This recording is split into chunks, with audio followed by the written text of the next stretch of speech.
Why don't we ever eat predator meat? More than 1 billion cows are raised for food across the planet. And in the United States alone, around 9 billion chickens are slaughtered every year. We also eat sheep, pigs, goats, rabbits, and deer. Entire industries are built around consuming animals that feed on plants. Now try to remember the last time you saw lion, wolf, eagle, or shark fillet on a menu. Aside from shark fin soup, which you probably should not be eating anyway. Throughout history, humans have raised, hunted, and eaten almost every herbivore on Earth at some point. But predators? We have almost never eaten them. Not on a large scale, and never as a staple food. Across nearly every culture and continent, humans arrived at the same unwritten rule: eat the animals that eat plants, and leave the animals that eat meat alone. When you think about it, that is strange. A wolf and a cow are both, essentially, meat, muscle, fat, and protein. So why does one appear on tables worldwide while the other almost never does? Let us begin with the math, because it nearly settles the question by itself. In 1942, ecologist Raymond Lindemann developed an idea later known as the 10% rule. At every level of a food chain, roughly 90% of the energy is lost as heat, through movement, or during digestion. Only about 10% reaches the next level. So a field of grass might produce 100 pounds of energy. That could sustain perhaps 10 pounds of venison, and those 10 pounds of venison would sustain barely 1 pound of wolf. Producing 1 pound of predator meat requires 10 pounds of prey, which in turn required 100 pounds of plants to grow.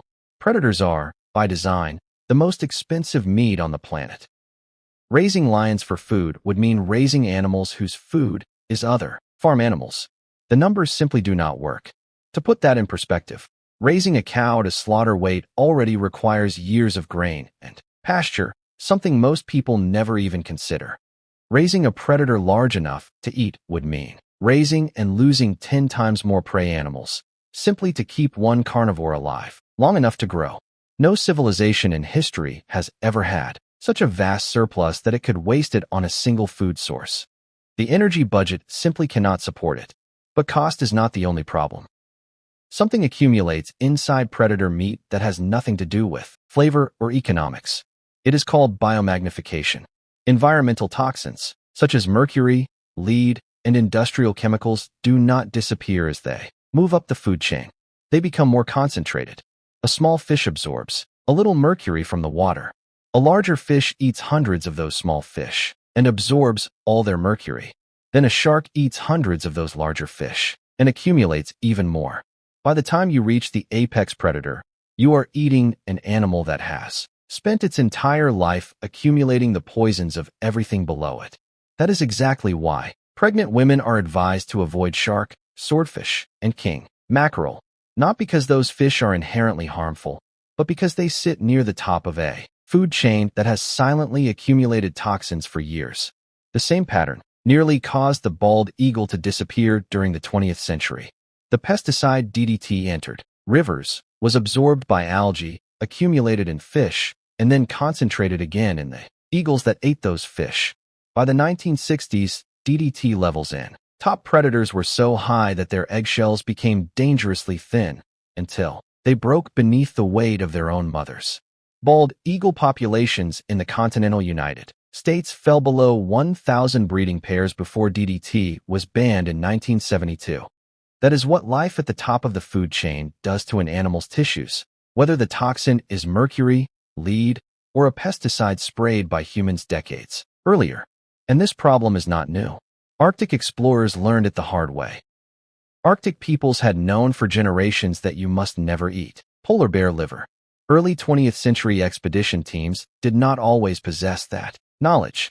Members of Douglas Mawson's 1911 Antarctic expedition ate husky dog liver out of desperation and suffered severe headaches, peeling, skin, and organ failure. The cause was later identified as hypervitaminosis A, vitamin A poisoning. Polar bear and husky livers can store such extreme concentrations of vitamin A that a single meal can be fatal to a human. Indigenous Arctic communities had known for centuries that it should be avoided. Science eventually explained why. Then there is the effect a predator's lifestyle has on its own flesh. Prey animals graze Predators run, stalk, and fight for every meal. That constant exertion floods their muscles with cortisol and adrenaline, while reducing the glycogen that normally helps meat become tender when an animal is slaughtered under calm conditions. The result is tougher meat, with a stronger flavor and often a musky odor caused by compounds related to testosterone that accumulate in the tissues. Hunters who have eaten cougar or wolf tend to describe it similarly: edible in a survival situation, but not something you would choose willingly. There is also the risk of disease. Predators eat the sick, old, and weak members of a population. That means they also consume the parasites and pathogens carried by those animals. Trichinosis, a parasitic infection once common in undercooked bear and wild boar meat, spread precisely through predators and scavengers. Wildlife biologists have long warned that carnivore meat often carries a much heavier parasite load than herbivore meat for this very reason. A predator does not merely eat meat. It consumes everything already wrong with its prey. The rule is not absolute. History contains exceptions, but those exceptions reinforce the point rather than disprove it. Bear meat has been eaten for centuries in parts of Scandinavia, Russia, and North America, but usually in small quantities, and almost always cooked until practically sterilized. Lion meat has occasionally appeared in parts of Africa during extreme famines, when starving communities had no other option. In nearly every documented case, humans turned to predator meat only after all the safer, cheaper, more practical herbivore options had been exhausted. That is not a contradiction. It is the rule confirming itself. Predator meat has always been a last resort, never the first choice. Even today, the exception remains. Rare and controversial. South Africa has a legal lion breeding industry, but it exists almost entirely to sell lion bones to traditional medicine markets in parts of Asia, not to put lion meat on dinner tables. Conservation groups have condemned this practice for years, and it remains one of the few serious attempts in the world to raise predators at scale. The fact that it is a small, controversial industry focused on bones rather than meat only reinforces how firmly the rest of the world has avoided that path. Eventually, culture caught up with biology and turned the rule into formal law. The dietary laws in Leviticus explicitly prohibit eating birds of prey and clawed carnivores, naming eagles, vultures, and falcons. Islamic dietary law draws a similar line, forbidding animals that hunt with fangs or claws. Across cultures with no contact, from ancient Israel to the Arabian Peninsula and indigenous hunting traditions in North America, the same boundary arose independently. Eat the grazer. Respect the hunter. Some anthropologists believe this was not only about food safety. Predators were also feared, respected, and sometimes worshipped. You do not eat the animal around which you have built a religion. You do not eat the creature whose skull sits in your chief's headdress, or whose image guards the doors of your temple. Across dozens of unrelated civilizations, the lion, eagle, wolf, and bear became symbols of power, royalty, and divinity. It is difficult to serve a god for dinner, so there is no single answer. It is a combination of biology, chemistry, and culture, all pointing in the same direction. Predator meat costs too much energy to produce. It contains too many accumulated toxins, tastes worse, spoils faster, and carries a greater risk of disease. And for thousands of years, we have turned animals at the top of the food chain into symbols, not food.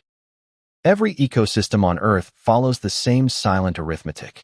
Energy flows upward, and less remains at every level.